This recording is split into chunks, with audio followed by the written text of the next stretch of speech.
strong until you get back.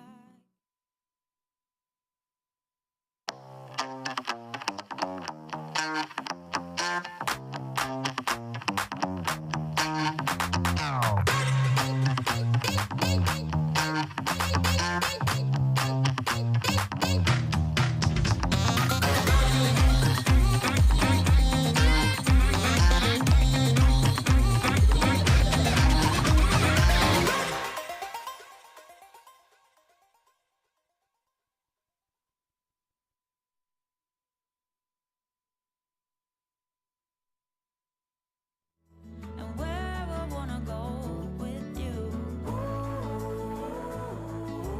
Papa loves you, don't know, and you don't seem to care that I could have gone with you anywhere.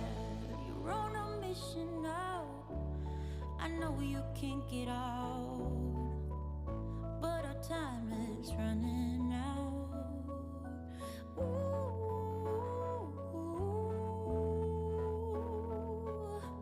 Bye bye love, you don't know.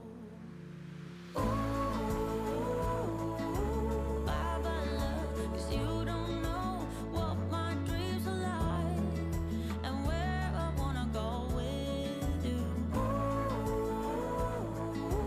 Bye bye love, 'cause you don't know and you don't seem to care that I could have gone with you anywhere.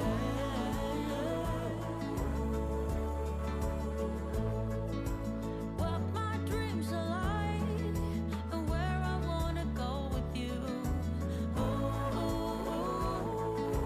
Bye bye love, 'cause you don't know and you don't seem to care that I could have gone with you anywhere.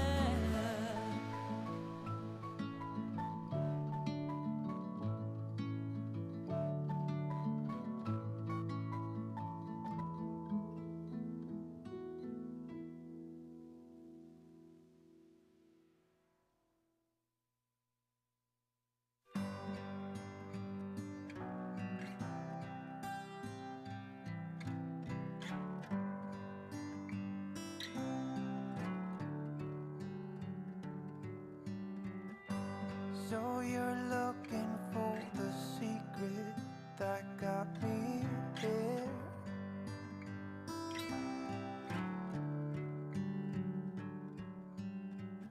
Some kind of magic ingredient that takes you there. I call the Planning Commission study session to order. And welcome to the August 22nd Huntington Beach Planning Commission study session. While the Planning Commission welcomes public involvement and free speech, it rejects comments from anyone that are discriminatory, defamatory, or otherwise not protected speech. Those comments will not inform nor be considered by the Planning Commission and may be cause for the chair to interrupt the speaker. Such comments will not be consented to or otherwise adopted by the Planning Commission in its discussions and findings for any matter tonight. Thank you. And at this point, I'd like to ask Commissioner Wood to please do the Pledge of Allegiance for us. Will you please stand? Thank you. Ready? Begin. I pledge allegiance to the flag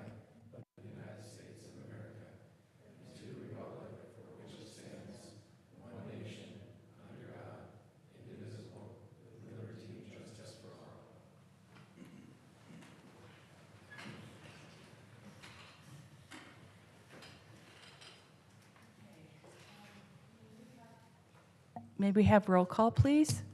Yes, good evening. Commissioner Adam, Present.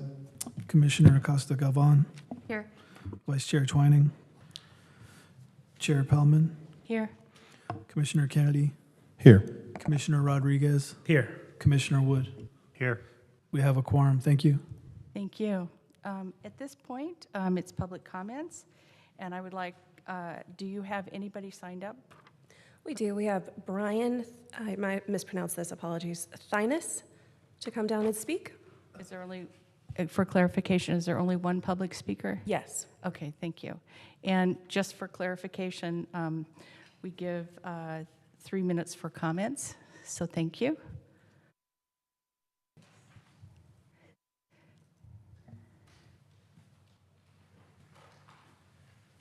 Yeah, good evening, Commissioners. My name is Brian Thenis. I live at 4512 Ocean Ridge Drive in Huntington Beach. We're just south of this proposed development, and I am actually not prepared to speak. I only got notification of this this morning, I believe, or last night, so we didn't quite have time to put anything together. But you know, I built a block wall. My first house I bought in 1986, and I went and built a block wall. And the inspector said the wall was 2 feet or 6 foot 2 inches. And I said, well, the code says 6 feet. So I think 6 feet 5 inches is actually 6 feet because it would round to 6 feet. Anyway, I never got signed off on the permit, and that was back in the 80s. And I thought, wow, all right, what a great city to live in. And I've lived there since I bought the house when I was 23. I've had 3 different houses in Huntington Beach, and I think the city does a great job with code enforcement. But little do I know, all I had to do was file a specific plan for my block wall, and I could have got my permit for my 6 foot 2 inch block wall. I'm not sure how you do that, because blocks have to step every 8 inches. And we have codes that we live by, that we bought into the community, that we enjoy the nature of our neighborhood. I watched what happened at Bellaterra. I watched what happened downtown with the density of these residential apartments, and I get it. I understand things have to change, but I don't see why we need a zone change or a specific plan. I believe the project could be built. Obviously, projects have to go through a reuse process, but when you look around and you look at the other buildings, and you look, wow, there are 3-story condos across the street, but they step up and they're set way back, and there was a lot of thought that went into the process of deciding what fits the neighborhood and how do you fit the neighborhood. And I'm looking at these plans thinking, this is like a skyscraper, and it's going to be very tall, and it's just too big. So I did just recently get elected to the board of directors of the Brightwater community. The reason why I did that, there was a survey that the developer must have given to Keystone Management, our homeowners association management, that says, do you love the project? Do you want information about the project? And there was no way to really object to it in that survey. So if that survey comes up regarding the Brightwater community, I would really appreciate it if that were disagreed or disallowed in any conversation. Thank you very for much. your time. Thank you. We have no further speakers. At this point, we're at the study session, and next on the agenda will be a study session item, which is the Bolsa Chica Senior Living Community Project. And I believe staff has a presentation. Yes, Senior Planner Hayden Beckman is the project planner and will be giving the presentation tonight. Thank you, Matt. Good afternoon, Honorable Chair and fellow commissioners. We're here this afternoon to provide an introductory overview of a proposed project you previously referred to as the Bolsa Chica Senior Living Community Project. Hayden Beckman, project planner. Following staff's presentation, the applicant and members of their team will provide additional details about the existing site, the project vision, and design, after which we'll be open for comments and questions. So, to begin, the project request includes 5 applications: a general plan amendment, a zoning map amendment, a zoning text amendment, a conditional use permit, and a final environmental impact report, which I'll describe further shortly. More specifically, this project involves the construction of a senior living community that would include 202 total units. The breakdown of those units would be 102 independent living units, 72 assisted living units, and 28 memory care units. The project also includes a subterranean parking garage that would provide 189 on-site parking spaces, and the project includes on-site indoor and outdoor amenities, as well as dining facilities with alcohol service, and associated hardscape and landscape improvements.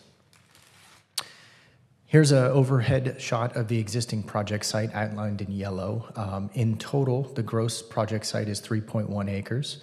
It is comprised of two parcels, 4952 and 4972 Warner Avenue, and these two properties are currently developed with approximately 55,000 square feet of commercial space.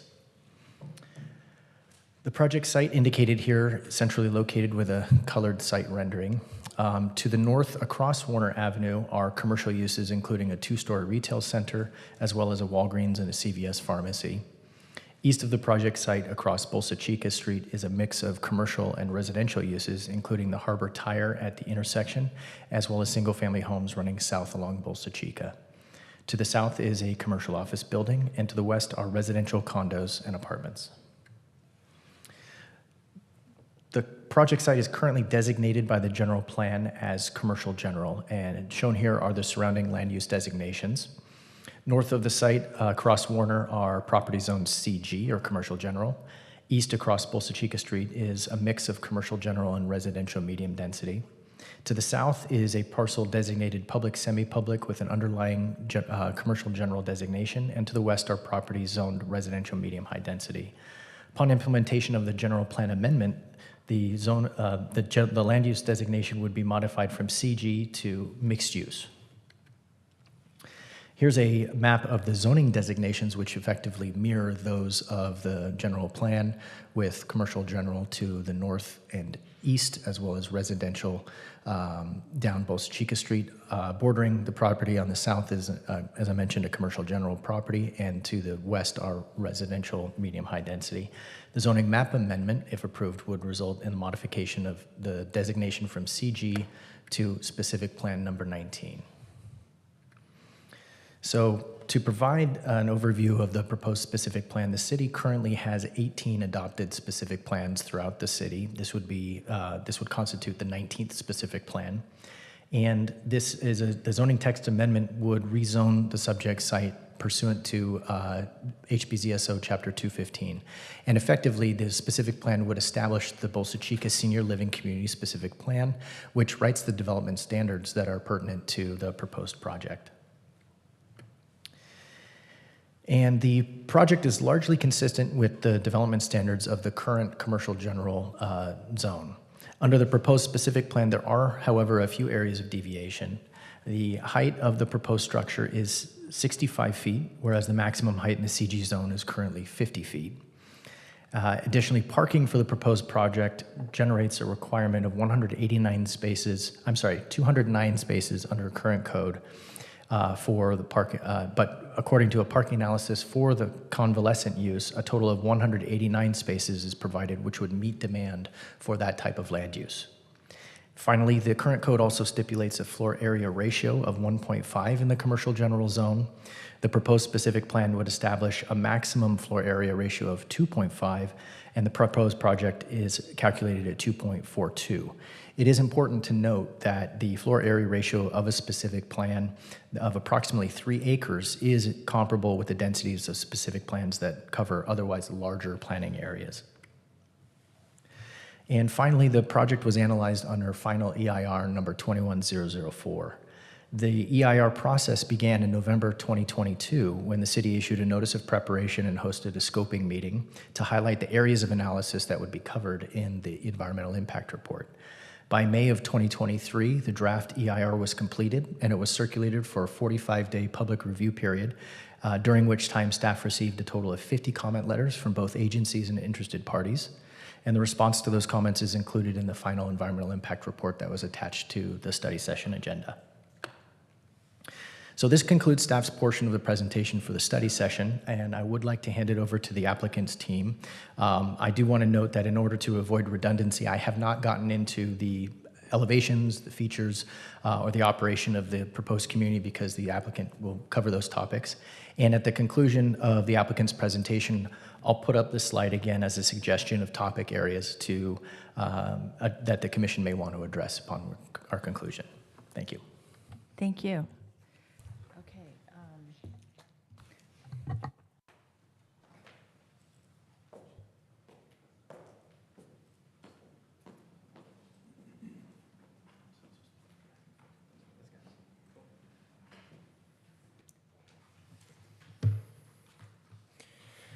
Good afternoon, everyone.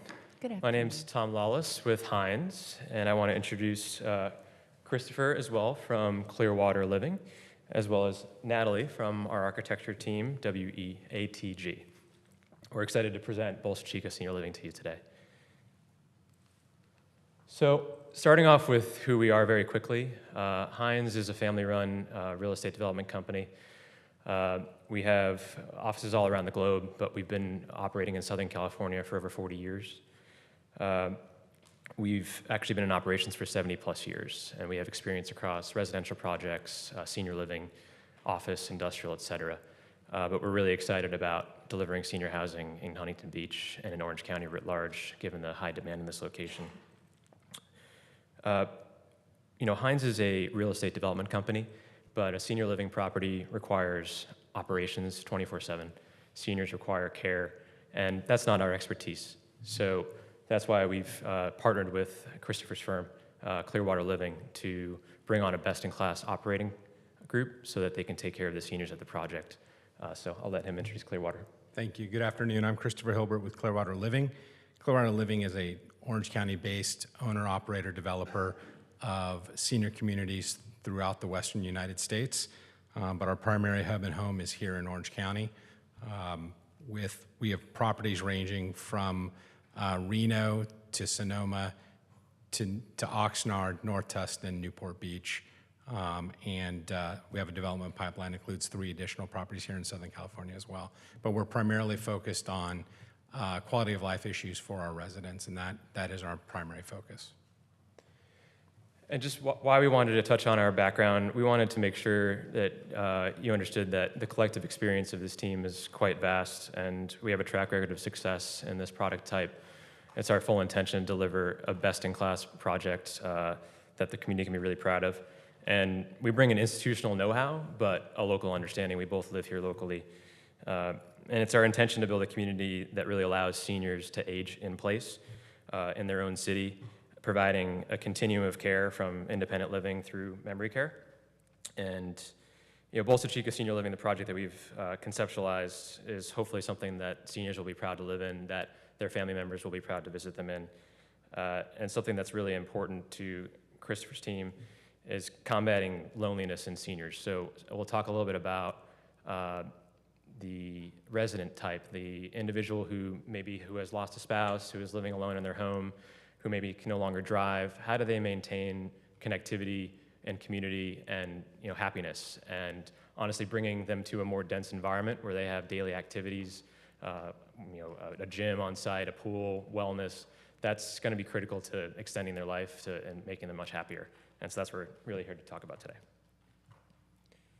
So wanted to talk a little bit about senior living in general and what's happening writ large in the senior space. So it's no surprise to you all that the baby boomers are retiring and aging, but some pretty stark numbers that we wanted to share with y'all. At this time, the senior population is about to double in the next 20 years. So you think about where these folks are going to end up and how that dynamic will play out.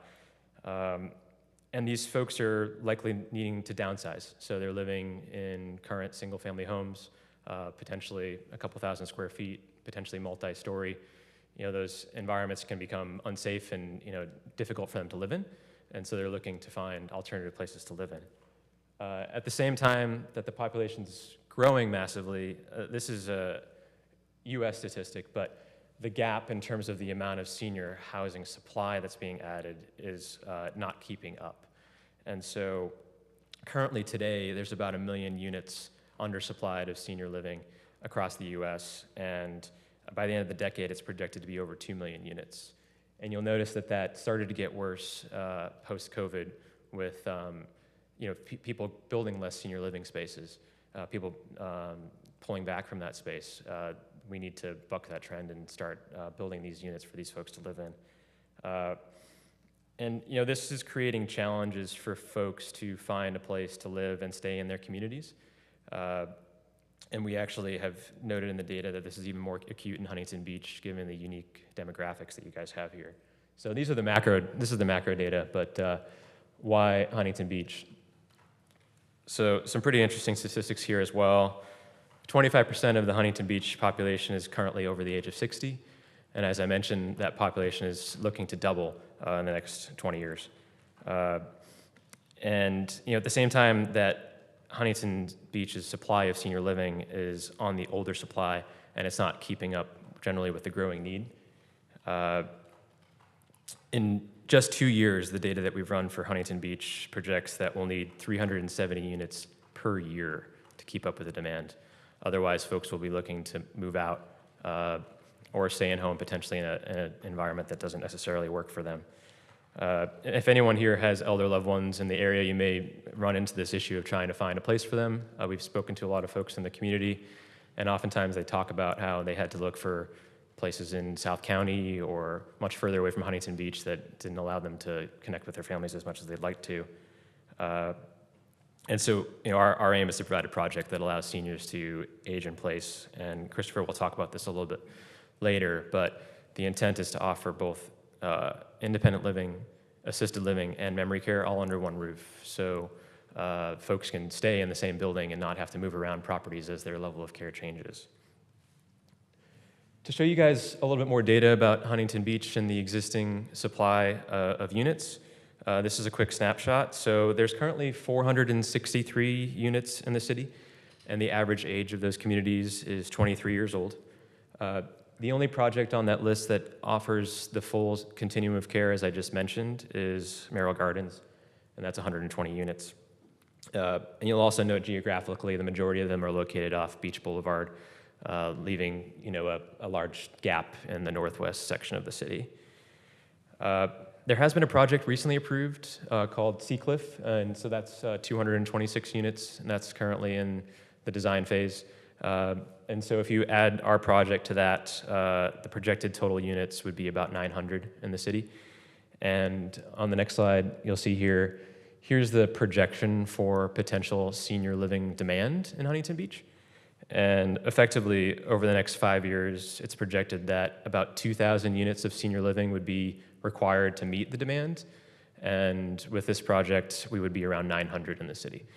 So ultimately, this is an issue that is happening across the country. It's fairly acute in Huntington Beach, given the demographics of this population. This will not be the last project that y'all see that's senior living likely in this city, given the demand that they're facing.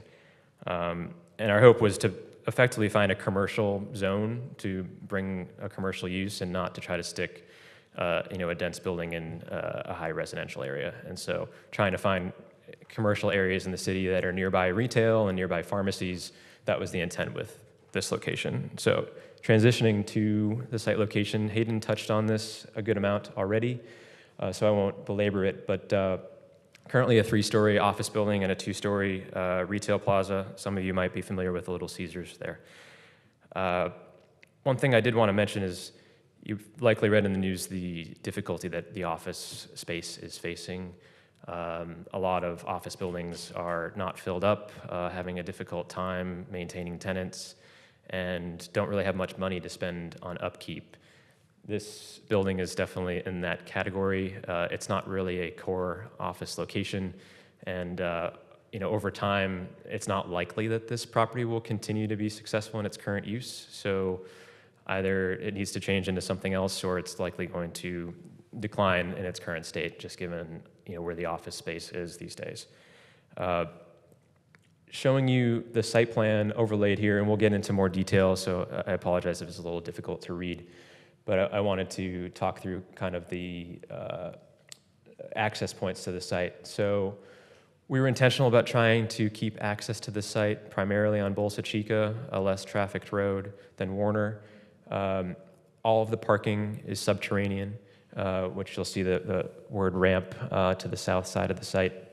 The intent there is to reduce noise, provide better security, better aesthetics than having surface parking.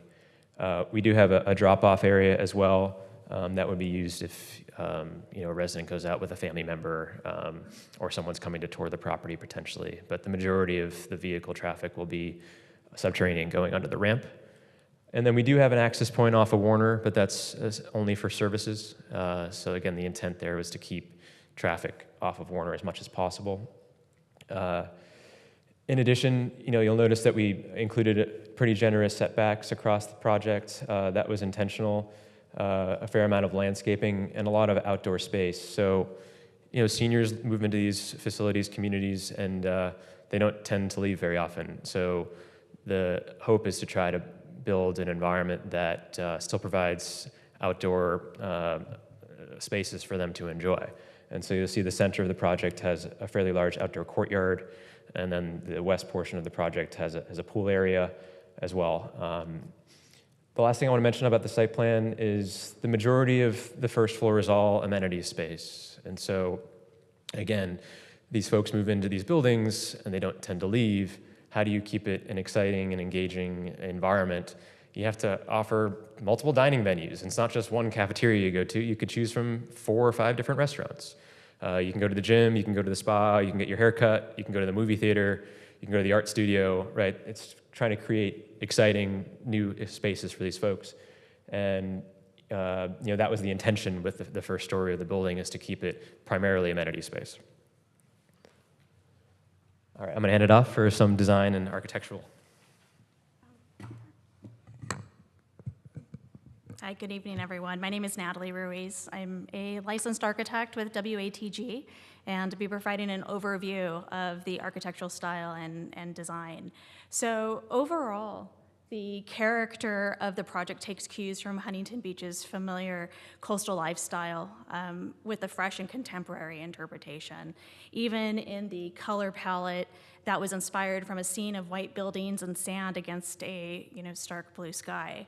And so the team also relied on the importance of creating a meaningful place that will strengthen connections within the community and then also build on Huntington Beach's culture. And so these items, combined with what we learned from community feedback and city comments, has really informed the design that you're seeing today.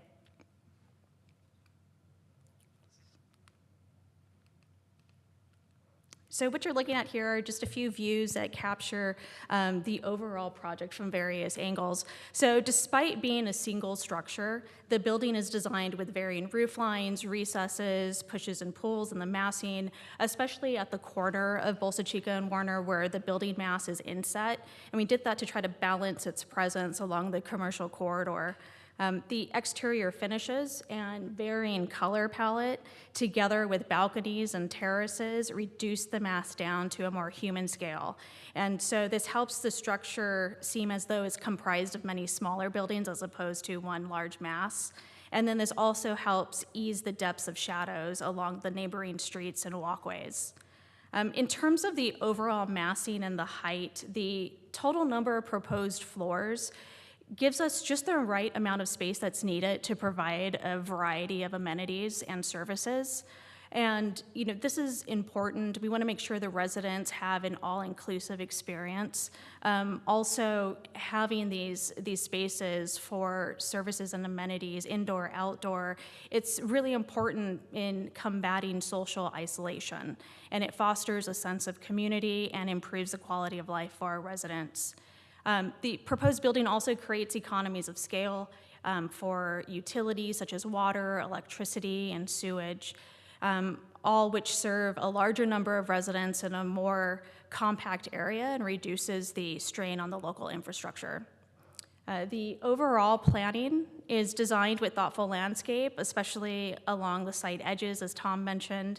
We wanted to provide a lush buffer along Warner and Bolsa, where the setbacks are 10 feet on both sides. And then also, with respect to the landscape, we have lots of courtyards and decks, and this is to celebrate California's, indoor, outdoor lifestyle. We integrated a lot of biophilia. It's been proven that, planting promotes wellness and healing, and then also to really embrace socialization. And so whether it's curated for the residents or just chance encounters.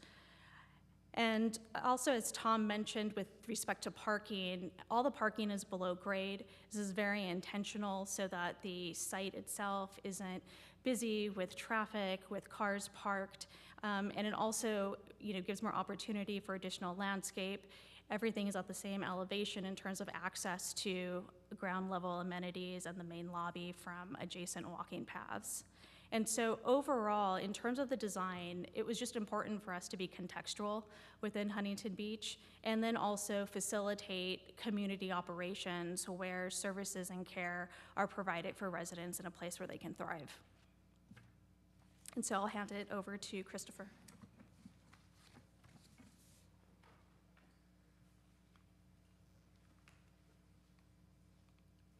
Thank you.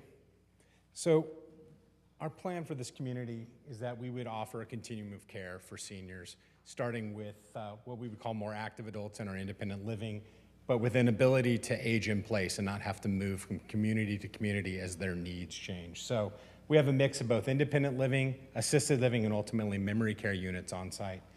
It's interesting because the average age of our resident has continued to increase over time. And that really has done two things. Number one is we've had to be more specific in terms of details related to our creation of amenity space.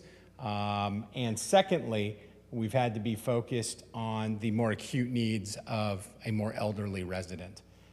The primary goal here is that when a family makes a decision with their loved one that this would be their home, that they don't need to make multiple moves, that they can continue to age in place. Relative to amenities, you've heard this word multiple times: socialization, quality of life, programming. In preparing for this, one of the research items that popped up was that loneliness is equal to smoking 14 cigarettes a day in terms of its negative effects on your health. So one of the things that we are primarily focused on is an active opportunity for each of our residents to participate in different functions. So that programming requires a mix of space and it requires a mix of planning. So you'll see on what is the first floor of our community, you see various different areas for our residents to get involved, whether that is the demonstration kitchen, dining areas, the lounge and music, the theater. We have salon space, fitness and studio. Directly to the right of the fitness and studio, we have what we call wellness units, which are available for residents who have specific needs that can be addressed on the first floor of the community. But the majority of the space on the first floor is open amenity space with interior courtyards and exterior walking areas, including areas for them to bring their pets as well. As Tom touched base on, it's not just about creating spaces, but for many of our community members, they'll eat 3 meals a day, 7 days a week in this community. And I don't know about you, but eating at the same place, looking at the same menu every day would ultimately not be that satisfying. So with multiple rotating menus, ranging from kind of standard American fare through all various types of cuisines located in 4 to 6 different areas, there'll be complete opportunities for our residents to take advantage. It's important that we continue to provide not only varied menus, but locations so that there's something different each day. In addition, our design integrates a holistic well-being for each of our residents with a mix of both indoor and outdoor activities. Options will be available for each level of acuity. As we look at our amenities, our dining, and we look at some of what we call the more simple pleasures, like lounges, wine rooms, bars, and bistros, we have to remember that many of our residents are leaving single-family homes where they have a wine fridge, where they have a big screen TV with surround sound so they can watch their favorite college football team.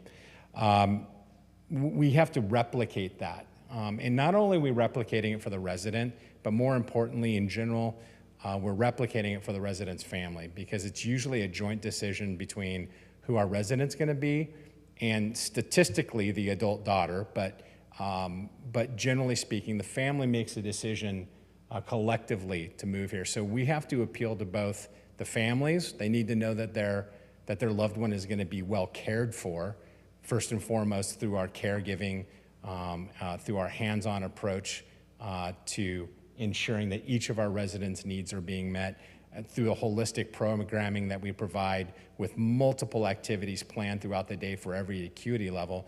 But they also, they don't want to perceive that their parents are taking a step back in their living conditions.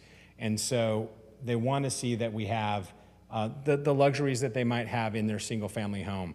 I think that's really important, because as we continue to focus on all of these activities, as we continue to focus on the first floor, which we talk about incorporating individual health and fitness opportunities,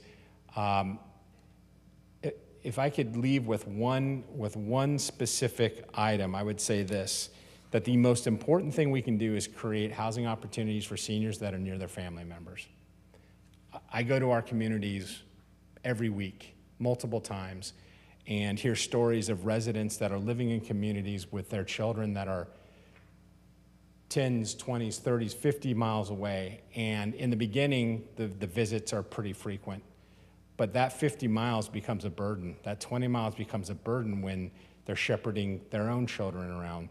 And so to be able to create a community in the heart of Huntington Beach where residents work and play and shop, where the children will be in close proximity, that adds a level of quality of life that we can't replicate as a manager, no matter what type of design or fitness facility or food we provide.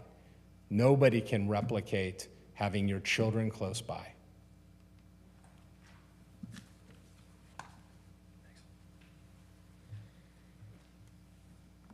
Okay. To wrap up here, we wanted to talk about what we perceive to be the benefits to the community, as well as cover some of our community engagement activities. So, we have spent a lot of time thinking about how this project can be beneficial to the community, and we do think that one of the big benefits to the city writ large is to free up the supply of existing homes. And so, we're talking about 250 beds here that we're looking to develop. Those folks are moving out of large format homes. That will free up supply for younger families that are looking to buy a home in Huntington Beach without actually building any new homes. So we feel like that is a helpful solution to some of our land use questions on new homes. In fact, in the data, about 80% of the independent living residents come out of single family homes. We also believe that there's going to be some spillover benefits to our local institutions. One anecdote for the group is, we were at a Huntington Chamber of Commerce event a few years ago. Golden West College was giving a talk, and they were mentioning a new seniors technician program that they were launching at the school. And we reached out to them. We met with some of the faculty and staff, and we're effectively excited about partnering with them to provide job opportunities for those students to work at this community.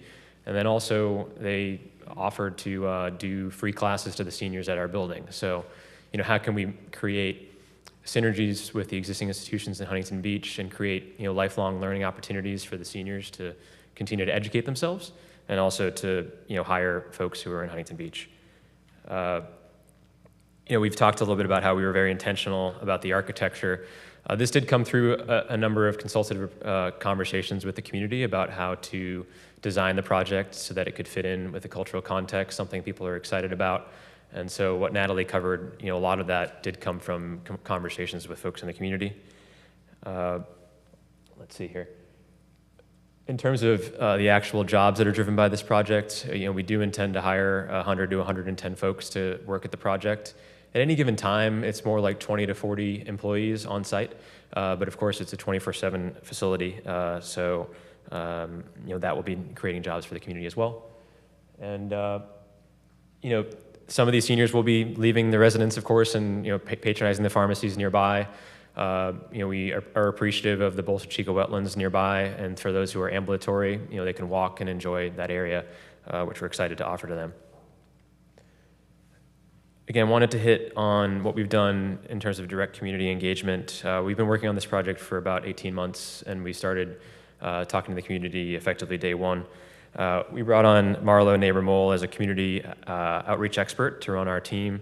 And here's a quick example of some of the engagement activities that we've done. We held an open house for all residents within a 1,000-foot radius of the project location. That was double the city requirement of 500 feet. And that actually went to 1,500 addresses in the area. And we held the meeting on site at the office project in the evening to ensure that people could attend. We created a project website with a form that folks could write whatever they wanted in there, ask questions about the project, complain about the project, anything that they wanted to say. We hosted individual stakeholder meetings on the phone, via email, and in person. We also engage the tenants in these buildings, right? We want to make sure we take care of the businesses that are currently located here. We did have the benefit of time, that this does take quite some time.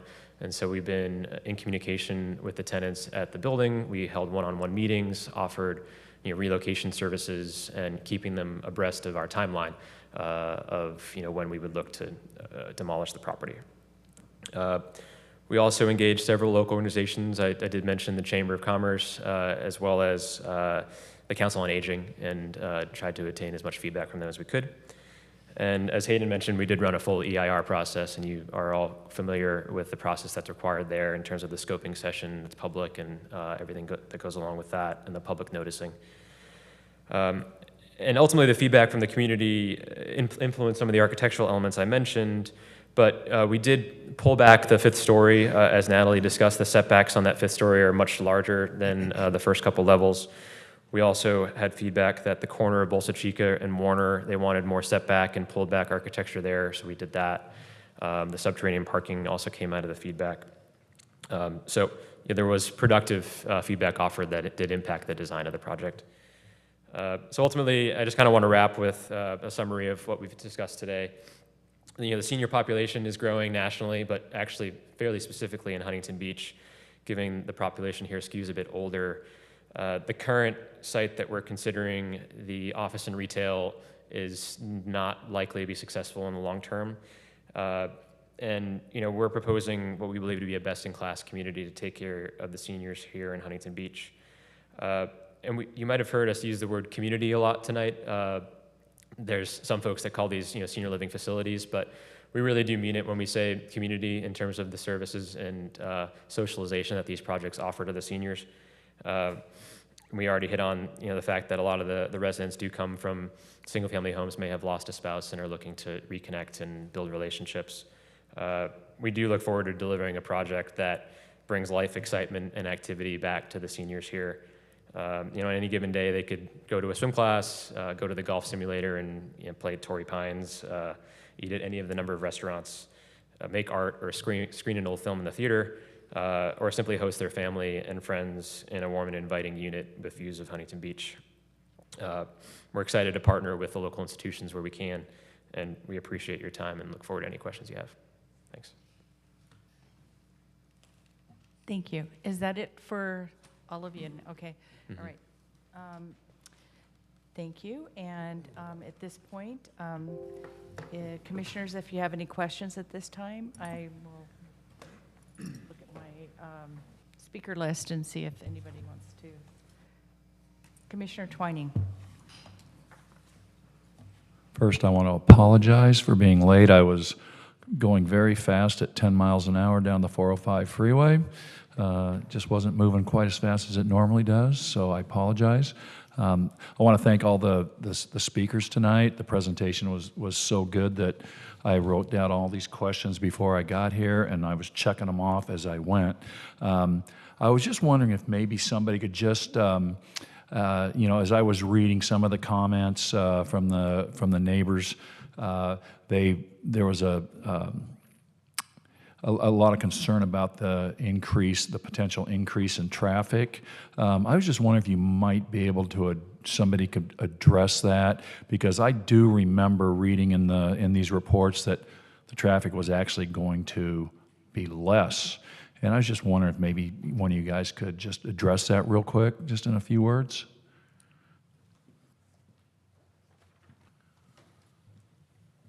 Yeah, happy to. And this is studied in the EIR as well. But today, with the existing office and commercial retail use, that's how one would calculate the trips that are generated by the current use. And so that's the comparative point. The EIR studied the trips that would be generated by our project, and it's estimated that it would be about 50% of the current trips that the project generates today. And the main reason for that is none of the residents drive, right? A very small subset of the independent living residents will bring a car, but they're not likely to utilize them often. And we have vans on site that help folks get to their appointments, and they use those in groups. So the primary trips are really generated by the employees. And as I mentioned, while we're looking to have about 100 employees hired here, at any given time, it's more like 20 to 40 that are on site. And so that's effectively the traffic generated by the project, would be the employees coming and going on any given day. And then, of course, some visitors and the van maybe going out to some doctor's appointments versus, folks going in to patronize the retail or the office buildings. While I have you up there, just one more question. Of course. And this question came to me via a text short time ago. Because it's an elderly, group of people that live there. There's lots of visits by maybe the fire department, paramedics. Where's their ingress and egress on this project? We'll pull up the site plan for you. Okay. And I'd love for Christopher actually to maybe talk a little bit about what we generally see in terms of services coming to the site and how frequent that might be. I guess I'll start off saying, off of Warner Avenue, you'll see that white element to the top left of the site plan. That hammerhead area is where we'll have trash service, food delivery service, and any emergency services that need to come on site. As you might imagine, the intent is not to have EMS show up with their sirens blaring. That doesn't make any residents feel very good. And so I'll leave that and then hand it to Christopher to talk a little bit more about what they see at their properties. So historically, in the past, based on the limitations that we had on our ability to literally assist residents who had fallen, we had to call 911 to have folks come and literally just lift somebody up. But based on changes that have occurred in the last few years, the number of trips from emergency personnel to our communities has fallen dramatically. And because of that, when we look at our local properties in Southern California, we have just a handful of trips in any given month, much less in any given day. It's just not something that we see very often. Commissioner Kennedy? Hello, good evening. Thanks for the presentation. I'm going to probably have a series of questions throughout as people go back and forth. So my first question is, there's two parcels there. So I did a public records search, and it looks like one of the applicants or one of the people involved in the project owns the larger parcel. 4972 still shows, and maybe they're part of the. Do you guys own both parcels? Let me just go there. No, sir. They're both under contract. And so they're both owned independently of either Clearwater or Hines at this time. We have them under option, and we would close on the site once we have non-appealable entitlements. Okay. So the next question I have is, it's almost like the domino effect. You've got land use and general plans that don't conform.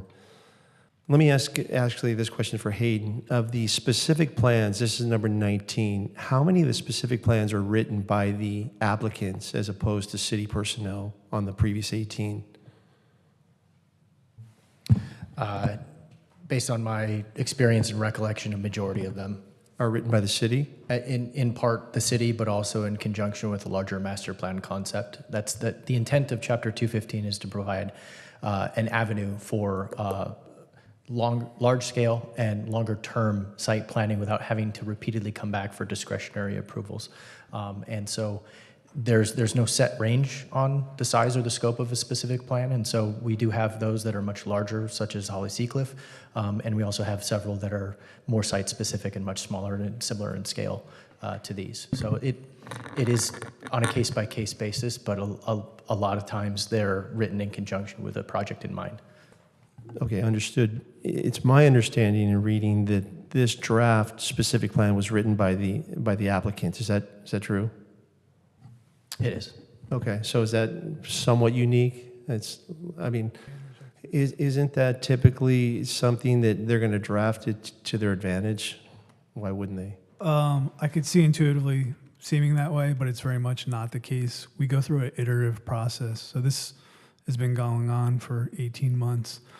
And while they pen and draft, it goes through back and forth iterations from staff where we make comments, suggestions, require modifications. And that's just a division of labor, really. There's other ones like the downtown specific plan where there isn't an applicant sponsoring the project, where we are doing it ourselves, but again, it's very time consuming. So when we have the opportunity to have an applicant actually take basically first pass at drafting the language, that's the preferred approach, and that's not unique to Huntington Beach. So is there a record of a first pass and then draft edits by our city planning? Yeah, we keep track of all our edits, all our iterations. The same would go for site plans, et cetera. I mean, is that public record where somebody could go in and see really how much say the city had and how much sway the developer had? Every document I write or city staff write that's not attorney-client privilege is public record. Okay. So it's always the case. So it just seems like there's a lot of ask in this. A land use and general plan, they don't conform. The zoning change, zoning text amendment to meet the project needs. And let me preface it by saying, I love seniors, okay? This isn't about the seniors. This is really about Huntington Beach. It's about the desires of the residents. And highest and best use could be senior living. I know there's pushback that 5 stories of senior living might be a little bit over the top. So that has to be taken into consideration. On the parking, based on what I read, although you guys are only going to park for 189, when you take the units based against the parking allocations, my math tells me there should be 208. I understand you're going to say that many seniors don't drive. I get it. But, employees drive, 20 to 40 employees, they're not all going to get dropped off. So how does that square? Because that was in your document, the 1.2 for the assisted and the memory care was like 0.65 against the units. No, and you're exactly right. The response to that question is that no memory care residents bring a car, no assisted living residents bring a car. And so to your point, the most important component is the employee base and the visitors. And we also have, looking at the analysis from our portfolio, independent living units tend to have about 30% of folks bring a car. And so, if you run the numbers on that, we have about 146 independent living beds. And so that would suggest about 45 cars, give or take, for the independent living units. And then, if you have the maximum amount of employees on site at any given time, that would roughly be 40. So that takes you to 85 cars on site at that time, accommodating for food service delivery, visitors, et cetera, 20, 30 if you want. That takes you over 100. As you said, the code would be over 200, but effectively, when you look at the demand studies that were done and the portfolio that Christopher manages, the parking that is required by the city to be provided for these buildings is in excess of really what's required. Fair enough. Okay, so the last review for the general or for the city's general plan I checked was 2017. And I would imagine that's in a time period where the scope is relative to forecasting for the future. I mean, the seniors were aging then as well. So when they took that into consideration, it's not like it's an antiquated document. It's 6 years old. I'm just wondering why there was no foresight, and now we need to have all these different land use change, general plan change, a zoning text amendment. There's a lot of change. 6 years ago, none of it reconciled with a need for change with our astute building department. And I mean that seriously. I mean, you guys know what you're doing. So what is that answer? I can't respond to how they conceptualized it in 2017, to be honest. All I can say is that it was our intent to find a commercially zoned site where we could provide a commercial property, and that appears to be how it's most effective to provide senior living at this time. The residential zoning designation doesn't necessarily accommodate the type of use that we're conceptualizing here. Okay. So based on the two parcels, I know in the original document it said they combined to equal 3.1 acres. I think the math's a lot closer to 2.8 acres. I know I'm splitting hairs here, but it's sub 3, and I think you guys may have referenced that. So if it's 2.8, that's 79 units based on your unit count, between 75 and 79 units per acre, which does that square up with any other comparable, maybe Elon? Is that what Elon is, 75 units per acre? It's difficult to compare this type of operation to senior living because not all units are, they're independent units, but there's other levels of care. So it would be like more akin to some of it to like a medical use, like a hospital. In terms of density. So the request for the general plan amendment would modify the CG designation to mixed use. And in our current general plan land use element, there is no set density under the mixed use designation. And that was done with the intent of allowing for flexibility in project designs for those projects that were truly seeking a more modern mixed-use adaptation, and so that's what we actually have under this request. The applicants are modifying the underlying general plan, but to do it in more alignment with what the market forces are providing in the community. So there's no set density, as Matt mentioned, because it's a different type of land use. It's not a traditional residential land use. It's more of a quasi-residential land use. Okay. And so based on some research I did, this type of senior housing can range from, they say, 3 to 9,000, with the median being about 5,200 a month. Where do you guys see these rents coming in? And on that note, the offset that the people that are vacating their homes is going to open up the housing to the youth. It's not about availability; it's about price points. The people that are going to be coming here spending $5,000 a month are not leaving homes that are going to be affordable to the youth. So that part really doesn't sit well, but go ahead. What are the proposed rents? Yeah, I'm sure you hear this every time. We don't even know how much it's going to cost to build this building yet. We've only done a conceptual plan. Okay. The average cost per foot for senior living is like $333 to $500 a foot. Let's go $333. So the capex there is $100 million plus land costs. So you're going to have quite a basis right there. So with only 200 and some units, you're going to have to command quite a bit of rent, I would imagine. So you're going to be on the high side. So again, the residents that would move from Huntington into those units are not vacating homes that the youth are going to be buying. That's a fact. But you have no idea what capital pro forma where you need to be to cover your costs. Yeah, no, sure. It'll be commensurate with the best-in-class product in the area, and we of course have back-of-the-envelope costs that we did about a year ago. But what are those?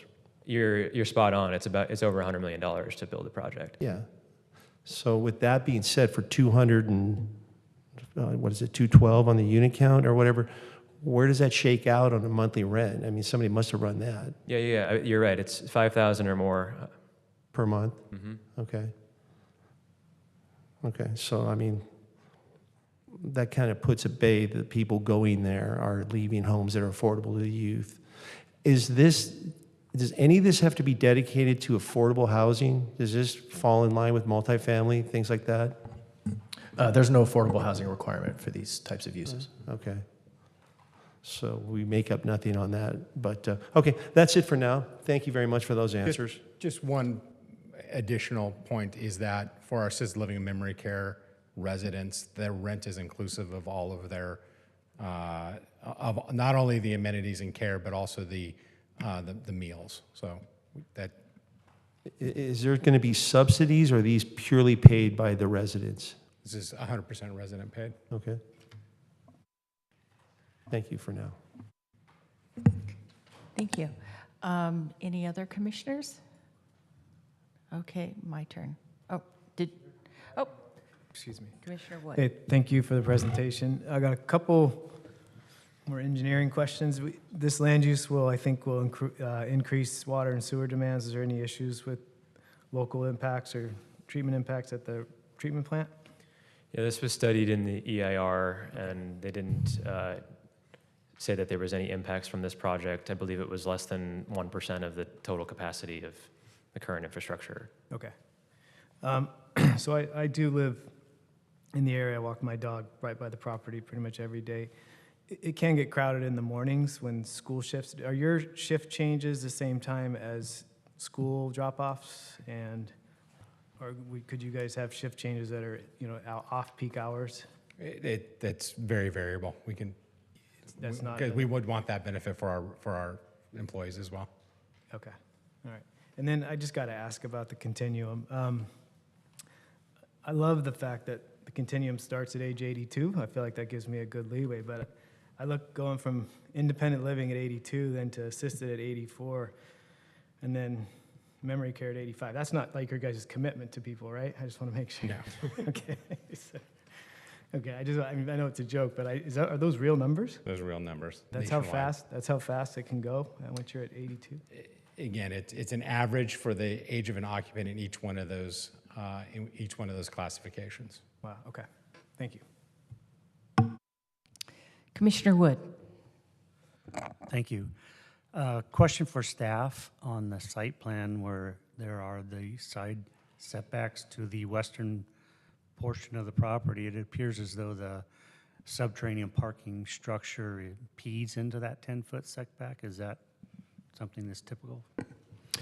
It is typical oftentimes for subterranean parking garages themselves to be within a setback area. Again, it's more of an engineering design feature when possible or feasible. But the setbacks themselves are measured from property line to above grade portions of the building.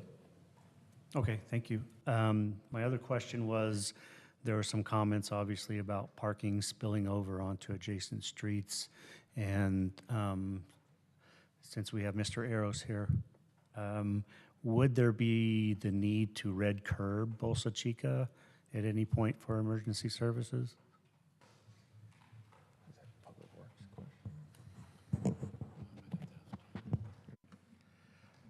We can provide that in the future. We have to consult with Public Works as far as red curbing that. Okay, thank you. And then just a comment on Commissioner Kennedy's comment about specific plans. I would think that probably 80% of the ones I've written in my tenure in the development business have been written by developers because A, the city doesn't really know what you want, and B, nothing against you guys, but we normally can get it done a bit faster and keep the process moving. So that's all I have for now. Thank you. Commissioner Rodriguez, please. Yeah, a lot of my questions were already answered by the questions from commissioners, but I did read the EIR, and there was no mention about undergrounding utilities, particularly by the streets, Bolsa Chica and Warner.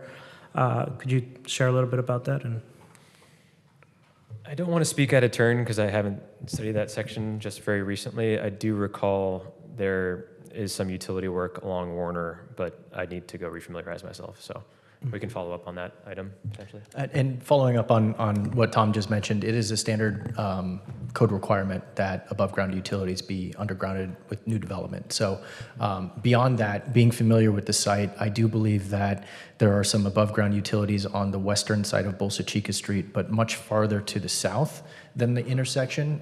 There may be a very minor overlap toward the southeast corner of the project site.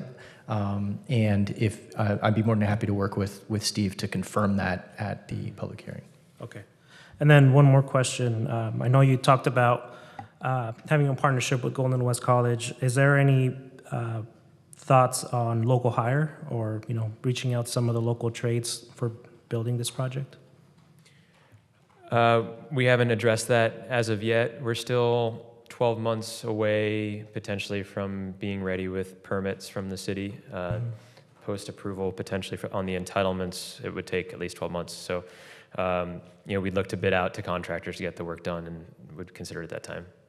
And more importantly, for our long-term permanent employees, we would always do community outreach and hiring job fairs in the local community. We feel that's the best way to staff our associates.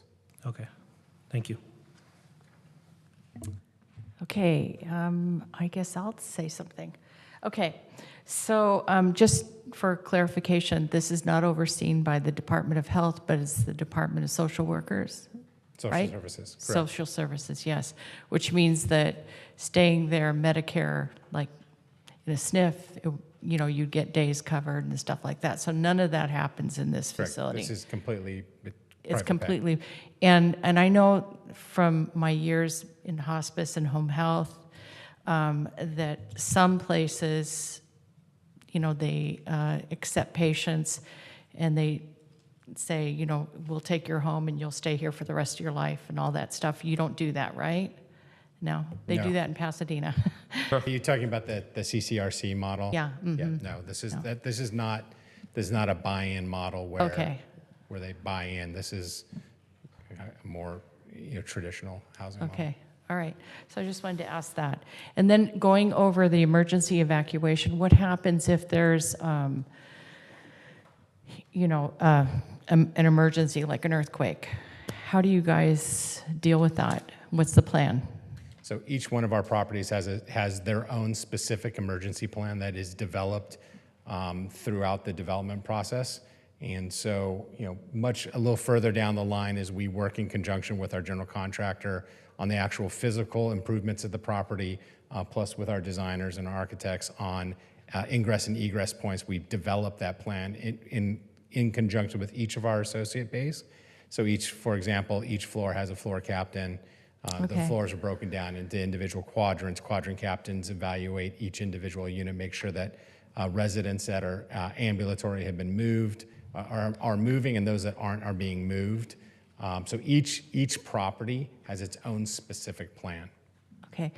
And talking about that kind of leads into one of my other questions, which is the flow of the residents living there. How am I correct when I was reading some of this, the information, that you're going to have independent living on various floors and assisted living on various floors, and then the memory care like on maybe 2 floors or something like Correct. that? Is that correct? So how does that work? I mean, how do you, is it like doors that you enter and you go into the assisted living part? Exactly. Okay. Exactly. All right. And independent living and assisted living everything will look and feel very similar. So a resident doesn't feel that they're in one classification or another classification. And the amenities are available for everyone. The one specific area that has access control is the memory care portion of our community. Memory support has a very special higher demand, higher acuity resident that requires us to have additional staffing on a per patient basis. And that specific area will be access controlled, but the balance of the community is access controlled for community members, but those members can go anywhere. And so when you're talking, I'm assuming, I'm making an assumption here, memory care has all their meals within memory care. Correct. Correct? Assisted living, how is that going to work with the independent living? Anywhere from the assisted living dining areas, we're looking at anywhere from 4 to 6 potential dining options. And independent living and assisted living can dine together. Okay, all right. There's no separation or segregation. Okay, I just wanted to clarify that. I appreciate it. Those are good questions, actually. Thank you. The last thing is I wanted to go over the Migratory Bird Act that was referenced in the study. And it said that the shorebirds fly at 2,000, 3,000 feet or something like that. But they're so close to the wetlands, they don't go like this and then go, bing, like that. And I know from living where I live that the geese, that I know they go over to the Bolsa Chica wetlands, and they sometimes fly into telephone lines. And so they're not 1,000 feet or 2,000 feet up. So can you please address that? I certainly can't claim to be an expert beyond the study that you're quoting. And so, we've also been talking to folks who help manage these wetlands and trying to understand feedback from them. And from what we're hearing from those folks, some of the folks we speak to at least, is that they tend to agree that there is not much of an impact. And I'm not an expert architect, and I can't necessarily say that the design specifically, doesn't attract birds or such, but I guess I will say, as more of a layman, if you will, that it's not a glass box. There's not, a ton of windows that don't have architectural detail on them. And so if I'm going to make a conjecture with you, I would say I feel like there's more issues with bird strikes when there's unobstructed windows and glass lines. And the architectural elements of this project are much more complex, and it's not a big glass box or unobstructed windows. And so hopefully that's a mitigant. But again, that's beyond my expertise. So when this project comes back, could you maybe clarify it a little bit more? Yeah. Okay. Because some of the other projects that have come before the Planning Commission, they've done things that have made the features of the windows, so to say, so that it's not attractive to the birds. And so I'm hoping that that's going to be addressed when you come back. Understood. And then, let's see.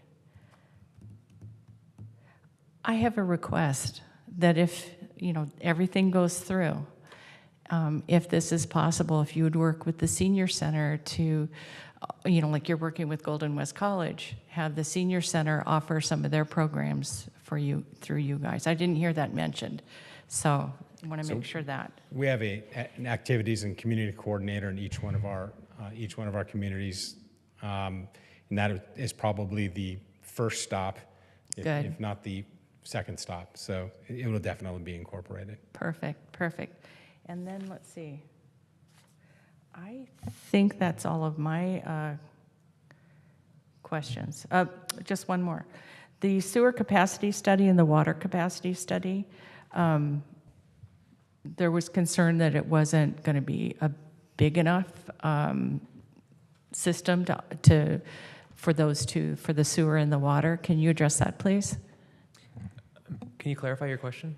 Well, there was referenced many times, well, a few times, let's put it that way, that the sewer capacity and the water capacity studies, that there were residents who basically had commented that the project wasn't going to be, having a big enough, like storm drain and all that stuff. Can you address that, please? Sure, and Hayden might want to as well, but the EIR studied the sewer and water demand of this project, and the civil plan for water drainage was also studied, and the city staff agreed that the project would be effective in its current formulation. Yeah, so to follow up on that, based on the draft analysis in the EIR, there were project-specific studies that were completed and provided for review and comment. Okay. There have been a couple iterations of that review, and those comments have been incorporated into the project. And so the finding in the EIR is that with mitigation applied, which includes water quality management and other stormwater treatments, that the impacts would be less than significant. So we are we concur with those findings effectively, but we also did provide a response to the comments that's a part of the final EIR. Right. So we just wanted to be clear that our record has incorporated those, and that the project in its current form and subject to both code requirements and conditions of approval will meet the necessary capacity. And then the last question about water. We're expecting a huge storm this winter, just giant, like one after another. Does the subterranean garage have features that make the water not go down into the garage? How does that work? Yes, we will have on-site groundwater quality management systems in place. That's effectively to clean. Like pumping it? It stores it for a moment, I believe, before it inputs it back to the system, so that there's not an overflow. Okay. And there's also a water quality management basins where the water is clean, so dirty water doesn't get into the water system. I'm not 100% on the exact specifics of the parking structure, and we can return with a better answer for you on that. Okay, Thank you. I appreciate that. Thank you. Okay, unless anybody else has, Commissioner Kennedy. Thank you. A few more questions here, and I appreciate your time. Okay. So I think from the resident standpoint, I read there's maybe 50 different responses in categories that were all similar, but you might think, well, that's really not a lot. The problem is it's such a complex document. It's really difficult to digest. I would imagine this is a little bit of speculation, but I think I'm pretty spot on. I would imagine the surrounding residents, and really most of Huntington Beach, doesn't want to see a precedent set with a 65-foot, 5-story building, because it's now setting a precedent that you can go out, change the land use, get a new zoning text amendment, and take everything that's already been laid out in the general plan thoughtfully. Like, this was only 6-7 years ago. This was under review. And either our planning department didn't forecast the need for this, or they missed it. But with that said, like, for example, so the current zoning allows for 50 feet. So this zoning now would allow for 65 feet plus mechanical equipment. And then there's a municipal code 230.72, which could add another 10 feet. So you could conceivably be at 75 feet plus equipment. That sets a terrible precedent for the people here in Huntington Beach, in my opinion. And I think I can speak for the majority of residents that elected our council that, Surf City, we love our seniors. I'll be one. My mom's old. Everybody has elders. But to set a precedent that you can go out and change land use, put 65, 70 feet worth of building up on these corners because you have the money to do so, and it kind of flies in the face of really what I believe Huntington Beach is all about. And I know you have to accommodate. I think somebody in the question, one of the comments was, why does it have to be so big?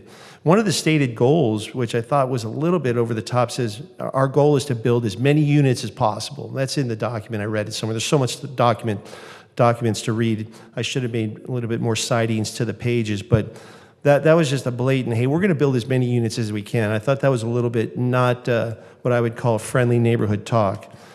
So that's just an observation. A couple other things. So you guys are talking about moving 55,000 tons or a massive amount of dirt for the subterranean. So I know our water table is very high here. I tried to put a pool in, and they wouldn't let me go 9 feet because I was going to hit the water table. So how, what's the offset for the water table? So you can let that think for a moment. And then on page 26 of the I think it was of the draft, the specific plan, it talks about the drainage. They're talking about 6-foot laterals, and there's a asbestos lined concrete pipe. Is there no alternatives to asbestos lined piping? Because if there was, I would think you would want to remove those and replace them with something that didn't have asbestos, unless that's what you need to use. I'm not a builder. So there was that I'd like to hear an answer on. Just really more on the fact that the precedent, I think, really sets the ball in motion for big money to come in, change the zoning, make zoning text amendments, and really put up whatever they want. That's my opinion. But do you guys have anything to say about, the 65 feet plus the additional equipment, plus the possibility of an additional 10 feet, 75 feet plus equipment? Yeah, sure. With regard to the height of the building, the intent was to try to provide a significant amount of amenities, and that's driving the height of the building. The first story is all amenity space effectively. And so, we tried to put together a project that we felt best served the community and the seniors. A smaller project would have a lot fewer amenities. And so I think you also asked a question about the groundwater table. That was studied in the EIR as well.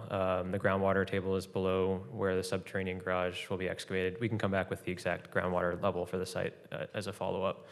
But that wasn't an issue that was raised.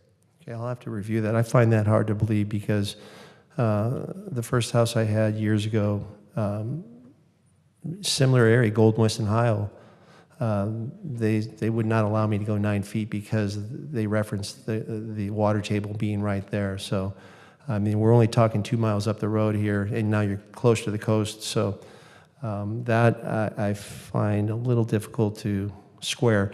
One last thing, this is for the city. So I read also in the executive summary, I believe it was, the city has adopted an affordable senior housing policy. So is there a policy for affordable senior housing? Because I doubt this is going to qualify for affordable senior housing, but I'd like to know where that policy is so I could read it. We can certainly distribute the policy to all the council, or sorry, commissioners, sorry. Yeah, no, I appreciate that. Would this, in your opinion, fall under a policy for affordable senior housing? I believe the applicant's already indicated this is a market rate project. Okay. I didn't hear him say that. I heard him say it was $5,000, but I didn't hear him say market rate or whether or not he thought that was affordable or not. Okay. That's it for now. Maybe something will come up as the questions continue. Thank you. Commissioner Twining? Just a couple things. This goes to just some environmental issues about the proposed project. Low water demand landscaping, is that in the plans? Yes, sir. Okay. And also, will there be a solar component to the project at all? It's not currently determined at this time. It's possible. It's not a requirement from the state, Okay. but I'm not sure if you've done another projects you want to mention. But Yeah, we have limited solar in several of our properties where it's practical. Right. I suppose if you had on-grade parking, you'd have photovoltaic Exactly. shade structures and that type of stuff, but you're all underground, so. Correct. Okay, that's it. Commissioner Adam? Yeah, Commissioner Kenny, just on the groundwater stuff, building in the coastal zone, there's subterranean parking structures, pretty much done for every project in the coastal zone. You get active and passive groundwater systems that manage that. They're permitted by multiple agencies, and it's something that's done pretty much in every project in the coastal zone of any size. It's not as usual for residential, but Is there any that you can reference right now here in Huntington Beach, close to the coast like that? well, there's a couple in Newport that just finished up. I don't have. Okay, so I mean, the it's one- not as prevalent as you just stated, but I get your point. Yeah, it's not unusual, is what I'm saying. Pacific City? Pacific City, the hotels, both the hotels. Okay. No more questions from commissioners? I do have another question. You referenced the supply. Okay, I'm sorry, did I? that's okay. Go ahead. When you were referencing the supply, you guys have listed five different entities.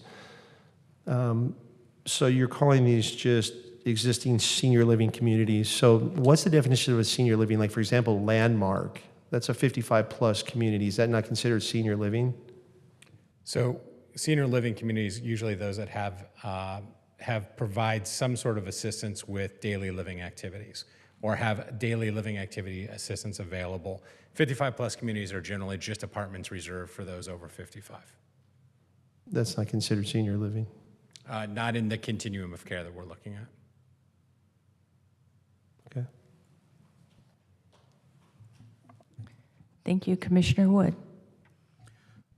Yeah, just to follow up on Commissioner Kennedy's comment on the mechanical equipment. Normally, do you guys condition projects that equipment cannot be visible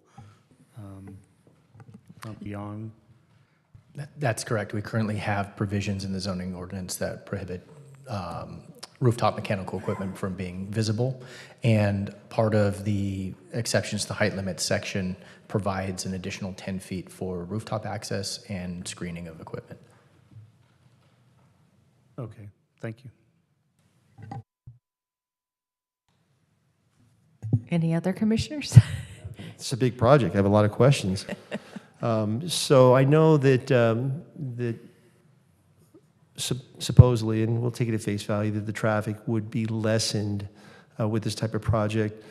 Now, I know at Beach and Ellis, when they put the Elon up, they made the same statement that it was not going to have adverse traffic effect. So I'm trying to get the data on the accidents pre-Elon and post, and I put a voicemail into some city staff. So I'm waiting on that data.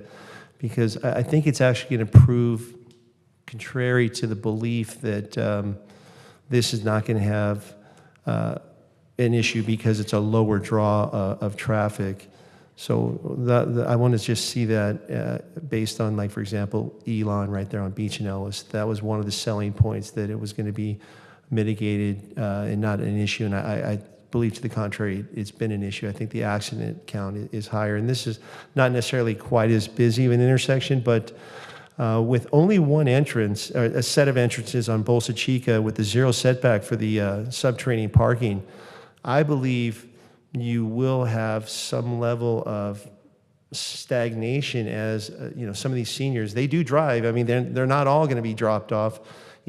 It's going to have to go down, and they're going to be cautious. So as they're going in with the zero setback, I mean, it's only going to take one or two cars to be hesitant there at the gate. I would imagine there's going to be a gate that rolls back where you're going to start to have cars stacked up and have to sit there on Bolsa Chica, because there's only two ways, one way in on the circular, one way out, and then one way in and out on the subterranean.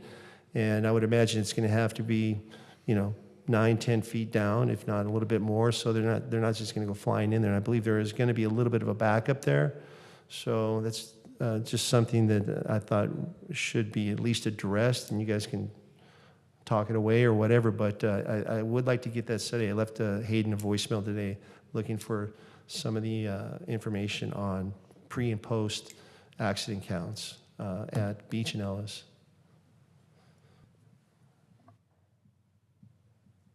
Okay, I think that concludes Commissioner's comments. So at this point, that was the only item on the agenda tonight. And I wanted to thank you both for your presentation. Thank you. It clarified some things for me with your visuals there. So thank you very much, both of you. Actually, all three of you. Thank you very much. Thank you. Thank you. And before we close for the evening, planning commissioners, do you have any comments that you'd like to provide? And we'll start with you, Commissioner Adam. Thank you, Chairperson. I don't have any comments tonight. Thanks. Commissioner Kennedy? No further comments. Thank you. Commissioner Twining? I got a whole bunch to talk about. Thank you very much. Commissioner Wood? No further comments. Thank you. Commissioner Rodriguez? No comments as well. Thank you. Commissioner Acosta Galvin? No comments. And I have no comments. So there's no further comments, and we hereby adjourn to the next Planning Commission meeting on Tuesday, September 12th. And that's it for tonight, 2023, of course.